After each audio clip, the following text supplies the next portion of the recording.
Then there's California, a podcast featuring members of the California State Senate Democratic Caucus in conversation about their lives, legislative priorities, policies, and other issues that help make California exceptional. From the state capitol in Sacramento, I'm Brian Green. All through her childhood, growing up in the Inland Empire in Southern California, both of State Senator Connie Leyva's parents used to say to her, "Boy, Connie, it's a good thing you weren't born 40 years earlier." Because at a young age, she was already very tenacious and determined and opinionated, unafraid to speak her mind. And the world around her, even circa the mid to late 70s and early 80s, was embarrassingly still getting used to having determined, opinionated, outspoken young women in its midst, securing seats at the table and even insisting on securing the reins of power in the workplace and politics. But that bounty of tenacity, determination, and outspokenness wound up being one of Connie Leyva's most valuable assets and entrees to success and impact in her education and career as an organizer and a leader in the union and labor movement in California, and ultimately as a state senator representing her hometown of Chino and its surrounding cities. And after being first elected to the Senate in 2014, Senator Leyva immediately put herself at the service of her 20th Senate District and the rest of California, committed to improving our state's schools, environment, and communities, creating quality paying jobs for its residents, lifting up its families. And then fast forward to 2022, State Senator Connie Leyva, the longtime chair of the Senate Education Committee, the chair of the Senate Democratic Caucus, and the former chair and current member of the Legislative Women's Caucus, the former president of the California Labor Federation, is leaving the state Senate after 2 exceptional and boundary-shattering terms in the upper house. And at the end of this legislative session this fall, she is heading back home to the Inland Empire to take a different path of influence and leadership with family close by.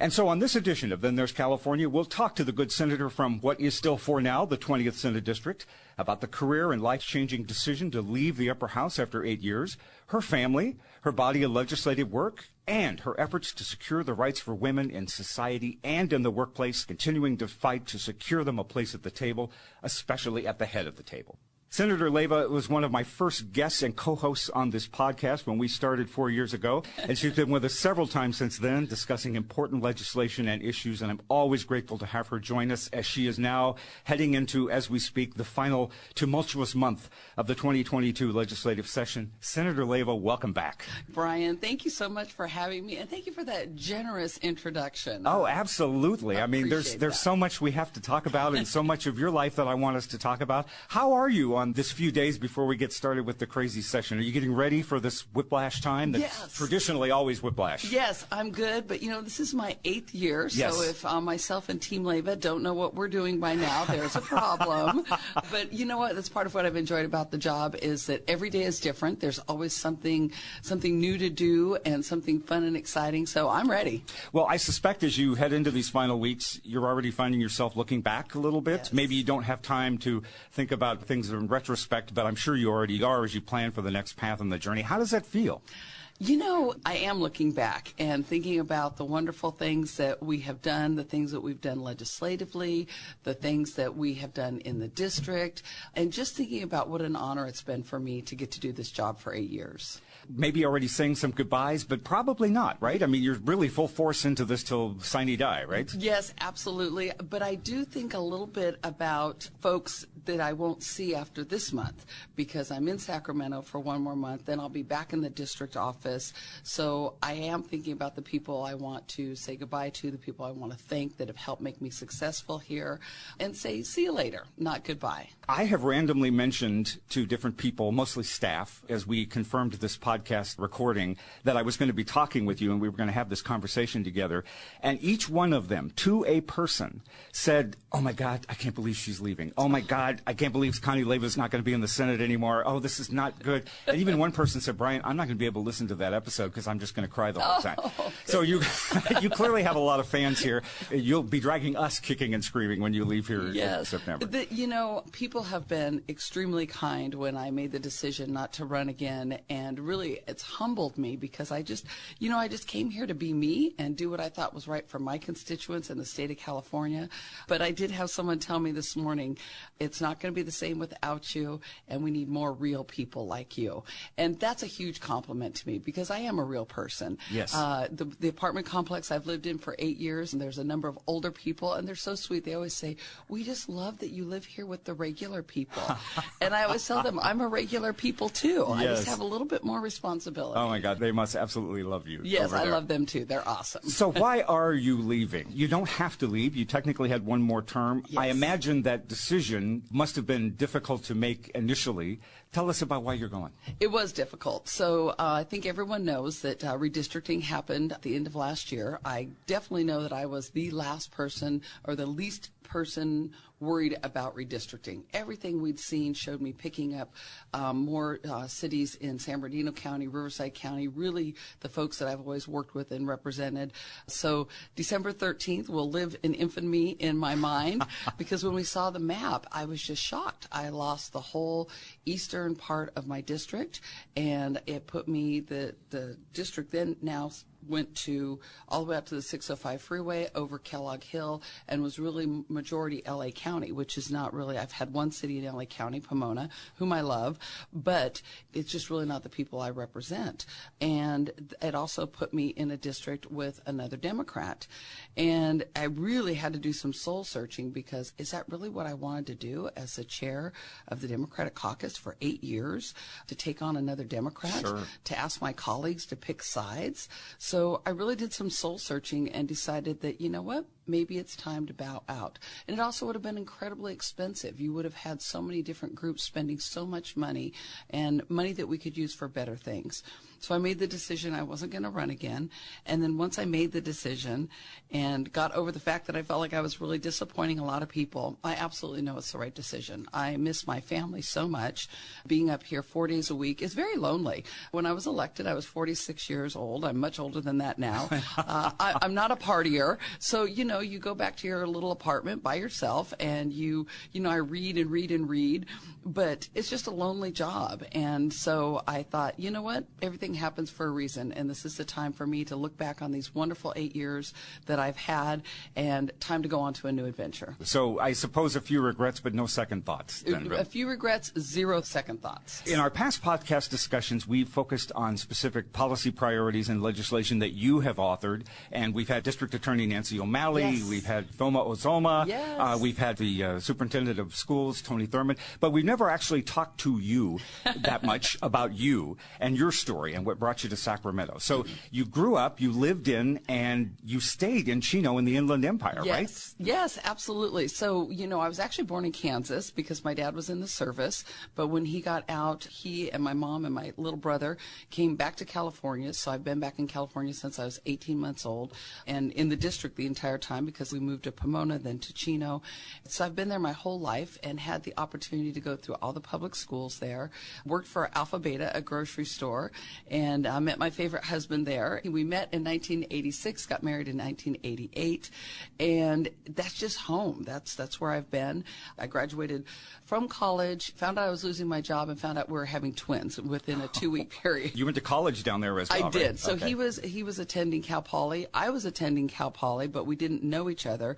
Ultimately, I graduated from the University of Redlands, and he graduated from the University of Laverne.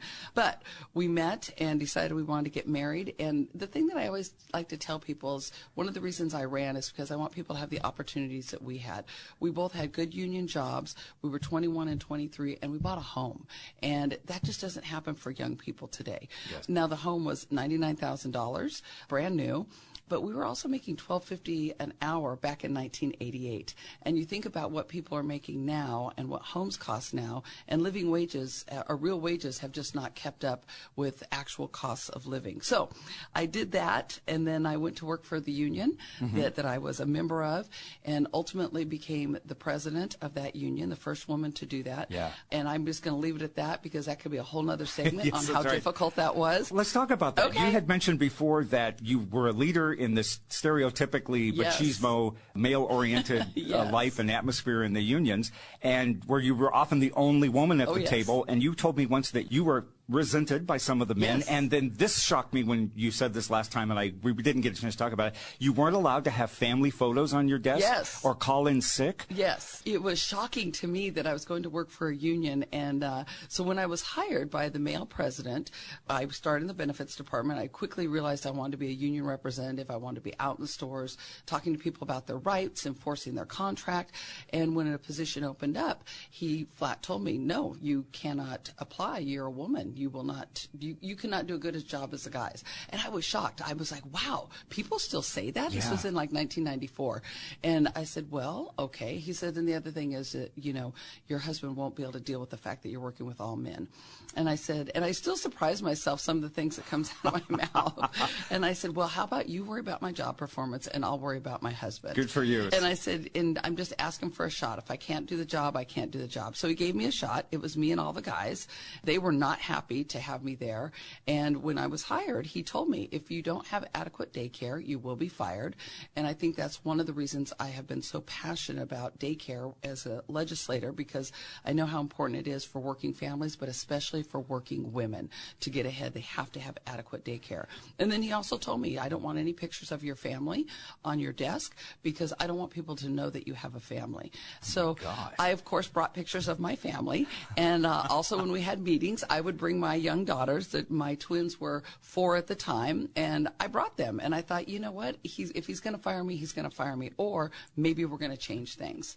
So he ultimately passed away, and the executive board, I just wanted to be the lead rep. I had ideas on how we could do a better job servicing our members, but the executive board thought I should be the president, so they appointed me as president, and then after that I was elected several times and was also elected to be the president of the California Labor Federation, the first woman to do that. So I did both positions concurrently for 10 years and absolutely loved all of it. And yes, many times I was at the table as the only woman. I'm going to tell you a story. We were negotiating a contract, and it was me and 13 other guys around a table, kind of as we're sitting around, and they were just all arguing, and, you know, nobody could hear anybody. They were talking over each other. And one of the guys says, and I'm sorry, this might be a little inappropriate, he said, well, why doesn't everybody just throw their dicks on the table and we'll see who's got the bigger one? And so the gentleman sitting next to me, I use the term loosely, said, oh, well, Leyva, that puts you at a distinct disadvantage. And I said, yeah, but if we put our brains on the table, I win. Wow. And he said, okay, you're right. So I feel like for many years I was just always on the defensive and always having to prove my worth. But I did it gladly because I knew everything that I did was helping my members, and it was helping workers gain a stronger voice at work and to be able to stand up for their rights, and showing women that you can be married, you can have children, you can have a career that you love. Takes some balance, takes some work, takes an amazing partner. I could not do it without my husband, but yeah, it was a great job for many years because I feel like I made a real difference. And I suppose the experiences you had, not only just with the males in the room and having to assert yourself as a woman in this male-dominated world, that was kind of your catalyst with the issues that you were dealing with as well to running for the Senate, right? Absolutely. Sometimes I used to, when they wouldn't listen to me, I'd just stand up and start speaking. And I tell young women that all the time. I say, you have to be a pleasant pest and make your presence known. And so you have to figure out how to do that. But yes, there was an opportunity for me to run for the Senate, and I just thought, wow, maybe I could help more people on a bigger level. And, you know, as senators here in California, we represent about 1 million people. As a labor leader, I represented 2.1 million with the state of California, but at my local union, it was about 5,000 workers. So I just thought maybe I can do more good for more people, and decided to run. I was told I was too progressive for my seat and I couldn't run as a labor leader.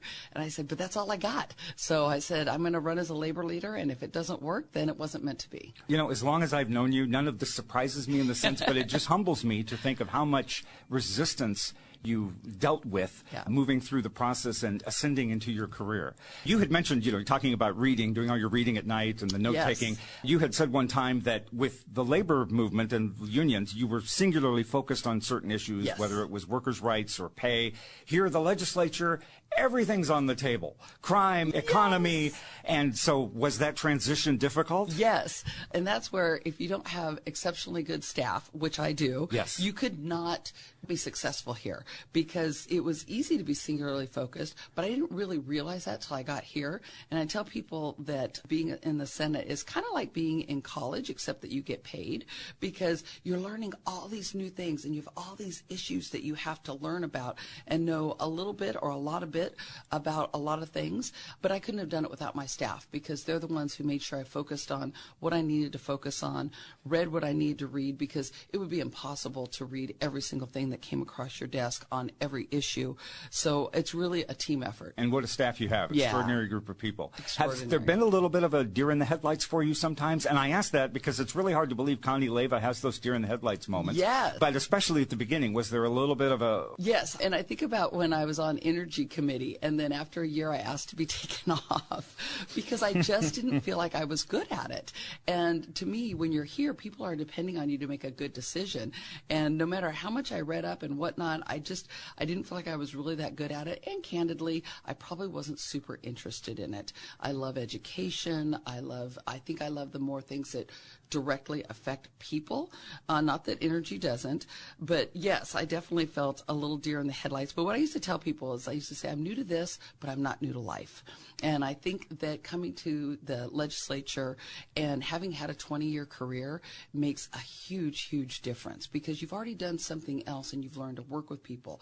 I was already a boss, and negotiating contracts helped me so much here, because when you present a bill, you're going to negotiate with your side of the house, the other side of the house, with the governor's office. So having done that for 12 years before I came here, I think was extremely helpful. And I imagine here we are circa 2022. There's probably still a few things that in our rapidly changing world that when it first hits your desk, you're just, oh, wow, I got to do a deep dive on this. Yes. Well, I begged the pro tem to appoint me to the CAR board, and she graciously did. Yeah, California Air Resources Board. Thank you very much. And I got there and said, holy cow, this is a whole nother full-time job. But it's fascinating. And these are issues. The CAR board is deciding things that are truly affecting people's lives every single day.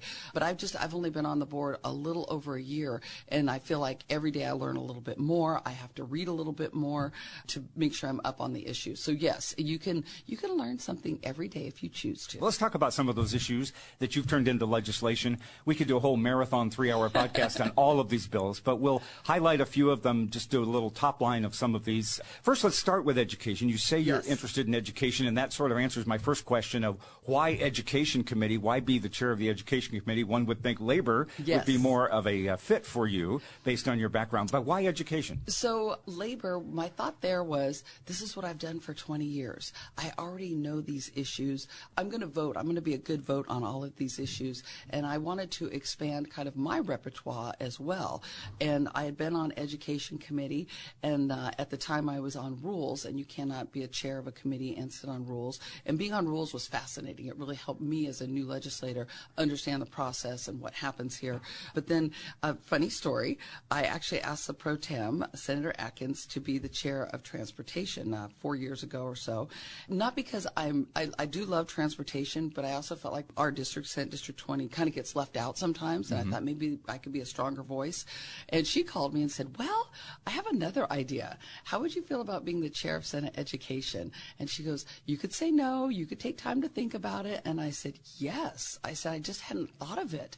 And I'm so glad that she saw something maybe in me that I didn't see, and I absolutely love it. And you can be so impactful, especially in the Senate, because we do K-12 and higher education, so I feel like I get to run the whole spectrum of education. It's been wonderful. I've loved every minute. And you have focused on a lot of issues yourself as an author of bills, not only as chair of the committee, including childcare and access to childcare. You told a story one time about the guy, I guess, who was working in a warehouse or a grocery store who you were talking to, who said, Connie, I got to leave. I got to go take care of my kids. They're at home alone because I couldn't get a babysitter.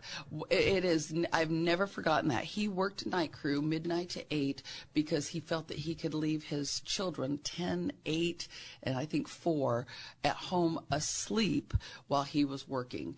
And I'll never forget that. I mean, that's been over 20 years ago, and I just think no parent should ever be in that situation where you have to leave your child so that you can go and make a living. Well, just looking back at your few years here as education chair, how the arc of the world of education has changed with the pandemic, with achievement gaps, with colleges and universities. You've presided over so much change and just chaos in a lot of ways in the education world. Yes, it's been a little bit crazy, but then again, I will go back to having excellent staff, and the staff that I have with education are so well versed on all the issues. When I don't know something, I know that they're going to help me get me to the right direction. But yes, I think about one of the things I'm most proud of is SB 309, which actually didn't come to fruition because it was absorbed into the budget a couple years ago, and it's A through G credits. And a lot of people don't know what A through G credits are. They're very specific courses, English, math, and science, that you have to take in high school, and if you don't take them, then you can't get into a UC or a CSU. And when someone told me that, I said, oh, okay, is it a problem? Yes, only 51% of high school students in California have access to those credits and those classes. And I just thought that was shocking and disappointing, and it's mostly in our students of color. So we did a bill that would say that asked for a budget request to make sure that every single high school would offer these classes. It got absorbed into the budget, and I think we received $526 million to make sure that teachers are trained, that they'll be at every high school. Because I just think, here you are in a school, and you're a high school student, and you might have a 4.0, you might be super bright, you might be the valedictorian, but if you did not take those A through G courses, you can't get into one of our fine systems here in California. So I love that bill, which is not really a bill. It got absorbed into the budget. But then, I could go on, but I want to talk too about working with Superintendent Thurman during the pandemic. Oh my goodness gracious, none of us could ever thought we'd be living through a pandemic. And I think one of the things I loved that I think we've lost a little now that things are returning to a little bit of normalcy is I loved how all of a sudden people appreciated teachers. All of a sudden people were like, parents were at home with their children trying to get them on Zoom and trying to educate them, and they realized that maybe their little Johnny isn't the little angel that they thought he or she was, and that teachers really were doing a yeoman's job of making sure our children were being educated. So I love that we did that, but I feel like we've pulled back a little bit on that, and we're not appreciating teachers as much as we should. But I would also say working with Superintendent Thurman to make sure that kids had iPads, they had connectivity to the internet, was just, it will always be a highlight of my career, because, we got thrown into this situation, and how do we make sure we help our students to the best degree that we can? There will be learning gaps going forward, but as I told some parents who said, I'm worried about my child, I said, everybody's worried about their child, and every child went through this, so it isn't just your child. We'll all be coming out of this together, and we'll all be figuring out what can we do to help all of our children so that they're successful. Well, speaking of budget allocations, just this fall and summer, you have earmarked $1 million for the Chicano Latino Youth Leadership Project. Yes! What's extraordinary also is $1 million for a nonprofit youth program, obviously to grow in the Inland Empire, but just to grow as a leadership organization. That's phenomenal. I am so excited, and I have to thank my district director and one of my field reps, Manny Saucedo and Vanessa Huiarco, who both went through the program many years ago, and they brought it to my attention that LA has a huge, robust program, but in the Inland Empire, we don't have a huge, robust program. We have a few folks that are working their tails off, raising money, trying to figure out how we can move this program forward. And they said, what do you think about doing a budget ask? And I said, oh my gosh, I think it's long overdue. So I am just absolutely thrilled that we were able to secure that money. And I think my district is 70% Latino. So not having access for these young people to learn about government, to come up to Sacramento, It's just really we're failing them. So this is a way to move them forward. And thank you. When I heard this, it's like, I know Connie Leyva. That doesn't surprise me that Connie Leyva would do that, but that's wonderful. You, of course, in other issues, housing and helping the mobile homeowners, not only in your district, throughout California, also environment, dealing with the noxious fumes and smog checks for heavy-duty trucks. You really have had your, so to speak, your toe in a lot of waters on issues that affect California. Yes. Oh, my gosh. That's when I look back and I just feel so honored that I got to work on all of these issues and be successful. When I was first elected and asked to be the chair of the Select Committee on Mobile and Manufactured Homes, I said, oh, yeah, that would be great. Seems like I could do some good work there. And when I first got here, I did not have TV in my apartment. I had no cable. So I read the MRL, which is the Bible of mobile homes, cover to cover, and said, I just feel like these issues aren't being addressed. So we have had 5 bills signed into law to help keep mobile home residents in their homes. We have done laws to make sure that it's safe in the mobile home parks. And we have a bill that I'm hoping we get to the governor's desk this year to require all park managers to be trained. And I think it's funny that we've had so much pushback from folks that we wouldn't have this person who is in charge of sometimes 200 spaces and several hundred people know what they're doing and make sure that they are helping folks and not hurting them. I don't think anyone wants to fail when they take a position, so let's train them. So I'm hopeful that we'll get that one done as well this year. All right. And also with labor issues, wage theft and overtime issues, but also focusing in particular on the pernicious effects of sexual harassment in the workplace, the hostile work environments. You were a senator right in the midst of the Me Too movement over the last few years, and then your focus immediately went to the secret settlements and sexual harassment and assault cases and the non-disclosure acts, the NDAs. So you not only have made news in that regard, you have really touched a key element of the challenges California, the nation, are facing. Brian, it's just such a privilege that I got to work on these issues and got to do legislation that was ultimately signed into law that I think really will help people, and to see especially women be so excited about these issues and to hear their stories. And I'm going to go back to another bill. Probably my first big bill was SB 813, and that eliminated the statutes of limitations on rape. And the people who came to me, mostly women, some men, and talked about how they had not been able to come forward because there was this arbitrary 10-year deadline. And so all of these women's issues, it's just been an honor to get to work on them and hopefully make a difference in people's lives going forward. And then there's a bill that you authored a couple of years ago, SB 24, that has become even more timely since it became law, that will actually go into effect first part of next year to provide medication abortion to students. And in the wake of the ruling on Roe v. Wade, obviously this is going to take a little bit of ease off of clinics in California that are going to see such an influx of women from other states where abortion is illegal. But then also this helps the young students on campus as well. Absolutely. So with that bill, most of my bills that I feel really have changed things significantly usually took about 3 years. This one took 3 years. Governor Brown vetoed 320, which was the same bill. Then Lieutenant Governor Newsom said publicly, well, I wouldn't have vetoed that bill. So, of course, Team Leyva said, no problem, we'll reintroduce it, which we did, and he signed when it got to his desk. But the young women and men who came to us and asked us to author this legislation were just outstanding. And then throughout the whole process, being on campus, talking to other students, and just saying this is something we want to have access to.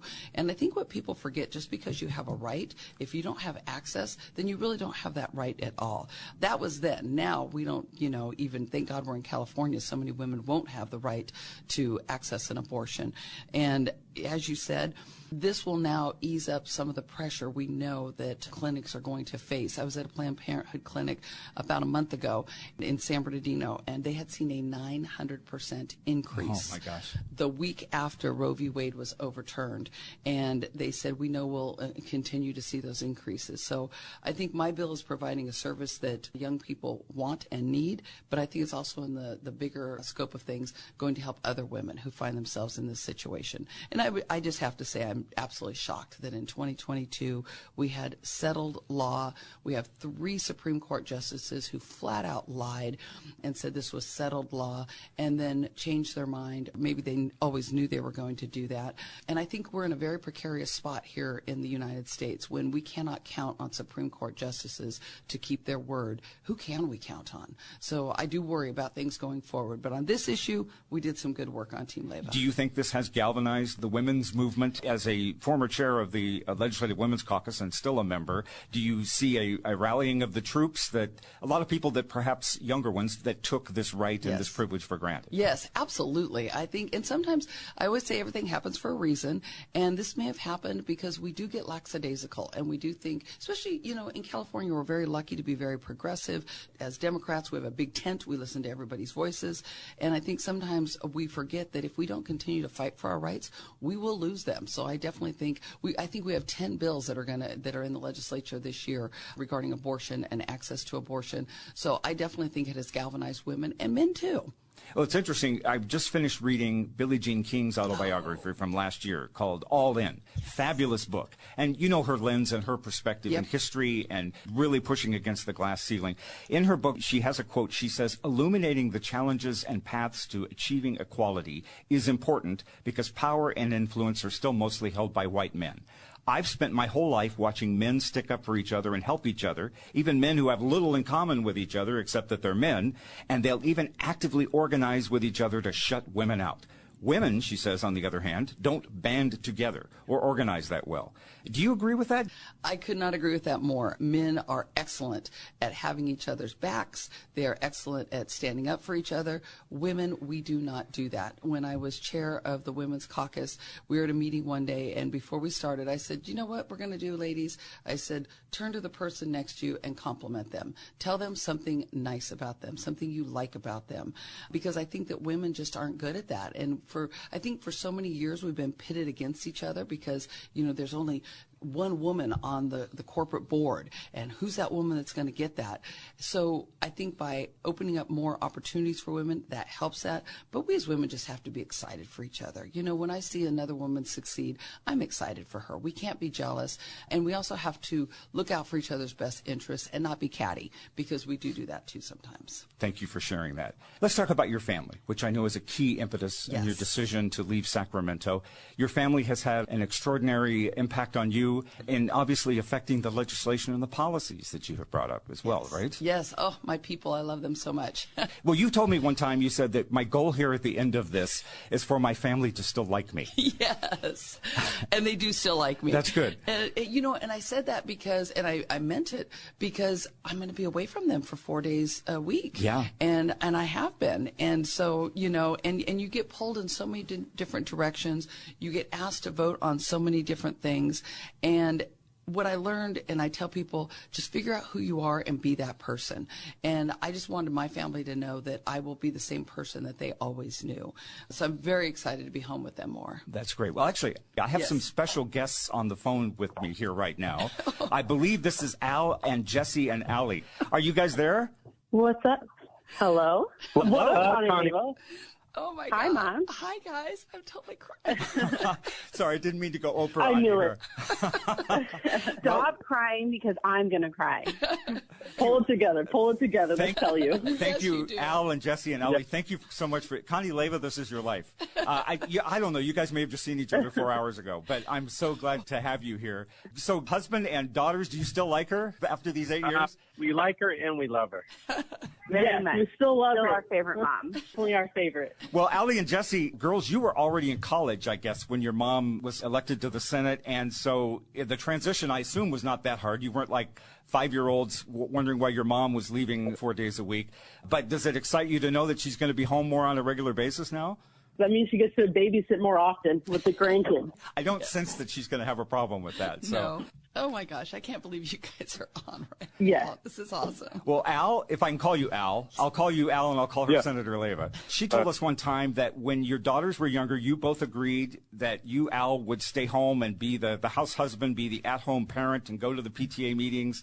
And Senator Leyva said you had said it was better that way because she clearly had more potential. How's that worked out all these years? Oh, this worked out awesome. I mean, she, when we got married and everything way back when, what is that, 33 years ago, I knew she was going to do big things, and I just really wanted to support her as well as she supports me on everything that I do. And at that particular time, it was good that she could continue her career and I could stay home with the girls. And, not too many dads get to say that or want to do that. And it was a pleasure doing that. That's wonderful to I love hear. you, Albert Leyva. Well, girls, any stories that you want to share very quick about your mom growing up? I've got her in a vulnerable moment that you've witnessed about her, not only as a mom, as a grandma, but also as an empowered legislator. Oh, you want all the dirty details? Yeah, sure. Got it. Honestly, I think there was never a dull moment at the Leyva house. We never sat down. We were always doing something, and God bless her, she was always doing something. So, we came along with everything, whether we were on picket lines, playing in Mom's office while she was working extra hours and stuff, but it was great. We loved it. Yes. Al, you could go next. Thank you, Jesse. Okay, sounds good. Yeah, I mean, I guess, you kind of live, or you're used to what you live, and you kind of just assume that everybody lives the way you do and has a close-knit family like you do, and, you kind of like your parents. And I know you go through phases, like when I was 8 years old, and I thought rolling my eyes was, really cool, and Mom and Dad said I almost didn't live to be 9. But, until, you go to college and then you realize, oh, like the family that I have is really special, and we care about each other and we love each other. And, Mom has always had a very demanding job since we've been little, like our whole life. But, I could always say she was always there for us. She was always at every sporting event or academic, or if anybody will tell you I'm the one that's going to pick up the phone and call her when anything happens in my day. And she would always answer, even when she was the president of UFCW 1428. And, I just love her. And one funny story I'll tell you is when Mom decided she was going to run, and I was in college, and I told her, no, I'm like, no, I don't want you to run. And she's like, why? I'm like, because, I don't want to hear the bad things that people might say about you, because I know they're lies. But, that's true. Yeah, I remember that. We had a really good life. Or we have a really good life, and I love my mom. I assume she's kind of your role model. 100%. Definitely. I have a daughter, and everybody, we always joke that I had, Mom is reincarnated in my daughter. Like, she is so strong-willed like my mom, and I'm just, she's a little feisty. Her favorite word is no, and it's either her way or the highway, which is kind of like Mom. She's going to be a champion for women and for kids and for doing the right thing. And so it's just nice that, one, I've had a wonderful role model to look up to. Of course, my dad as well, but just me and Lizzie, and it's going to be amazing. It's amazing. Well, Al, I assume she's your role model, too. Oh, most definitely. My kids, just to see them grow into the beautiful women they are and caring. And, Connie and I have something to do with that. And, we're just so happy and blessed to have our family, right now. Jessie and her family lives in Chicago, so we don't get to see them as much. But, we text and do the FaceTime and all that. So we do get to see them quite a bit on that aspect. But, yeah, we're very blessed. Connie and I are very blessed to have 2 wonderful daughters and 2 wonderful grandkids and a 3rd one on the way. Well, thank you, the 3 of you, for joining in on this conversation, especially here at the last minute, coming together. And it just helps people understand that for every legislator that's up here 4 days a week, a 365-day-a-year job pretty much, that there's oftentimes, most of the time, a family behind them, supporting them, adjusting to them, still liking them after 8 years in the legislature. Thanks, guys. I love you so much. Thank you. Definitely. Of course. No, I'd like to say one more thing. Yes. I would just like to say, Mom, thank you for these 8 years. Of course, I missed the heck out of you, but, you've done so much good work, and thank you for taking those hard votes. And even if you're the only one there, like, standing up for women and children, we love you. Thanks, Allie. Thanks, guys. That's really, really sweet. Yeah. All right. Thank you all 3 for joining us here, Al and Allie and Jessie. And I wish you good luck here in the future with your mom back home. Thanks, guys. Thank you. Love you. Thank you all for calling in. Bye. Well, we could end this right here, but I do have a few more questions. You got me good, Brian. No, that's people. I thought you speak so fondly of your family, Yes, and I love just them. thought, you know, they're the reason for doing a Yes. good part of what you do. You know, people have asked me, are you going to ask her about her legacy? And I'm like, you know, that's kind of cliche, but Yeah. okay, you're wrapping this up here. You got 8 years worth. That's legacy building. Yeah. I know you're not looking for necessarily your name engraved on a No. wall, but what do you want to leave behind? You know what? I hope that I have left behind a good example of what an elected official should be, that we are paid by the taxpayers, and that I said early on that I want to demystify politics. And so when I'm in the district, when I'm up here, just always being very upfront with people, very straightforward, making sure that they know exactly what the process is, how to get things done. And like I said earlier, I'm a regular person with just more responsibility. So I hope my legacy is that anybody can be elected and anybody can do a good job as long as you have a little courage. And it's one of my favorite sayings, courage is not the absence of fear, but the knowledge that something is more important. And everything I've done for the last 8 years, I've thought about how it would affect people in my district, how it would affect people in California.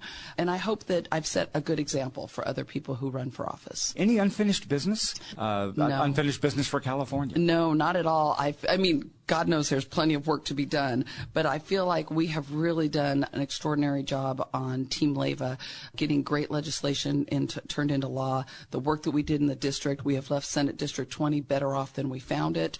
I think if I was going to leave, and as I am, this is the right time. We're leaving on a high note. I do have some bills I'm hoping to get to the governor's desk to be signed. That's true. The work is not done as we speak. That would be my right. only unfinished business, but otherwise I'm really proud of everything me and the team have done. And obviously, as you heard from my family, just to have them by my side. And I always call they're the ones who keep it real. So I'll run things by them and they'll let me know if I'm being a little crazy about something. And I told Al early on, you got to let me know if I've changed. And so he likes to tease me and say, honey, you've changed. But if you have, it's probably in good ways. And what we love about you is through the whole time, you know, you haven't changed. Yeah. And I'm sure going forward, wherever the fight is, you will likely, I'll be there. You'll be there if I'll not be at there. the front of it. Yes, So, absolutely. all Thank right. you, Brian. Thank you so much, Connie Leyva. This has been great. It's been Thank you for wonderful. joining me for all these great podcasts My these last pleasure. 4 years and for being part of this. And really, sincerely, with respect and affection, thank you for all your work. And for God's sakes, don't be a stranger. I will not. You can't get rid of me that easily. I'll still be passionate about issues. Great. So thank Good, you, Brian. Good to hear. State Senator Connie Leyva from Chino, and that closes this edition of Then There's California, a production of the California State Senate Democratic Caucus, with technical and production assistance and great ideas from Martin Ashley, Bob Brulte, Brian Shadden, McLeana Woods, Lisa Murphy, Ricardo Sainz-Ion, and the graphic artistry of Tim Davis. On behalf of Connie Leyva, the soon-to-be leaving us, but not yet, State Senator from Chino, I'm Brian Green from the state capitol in Sacramento. Thanks for listening to Then There's California.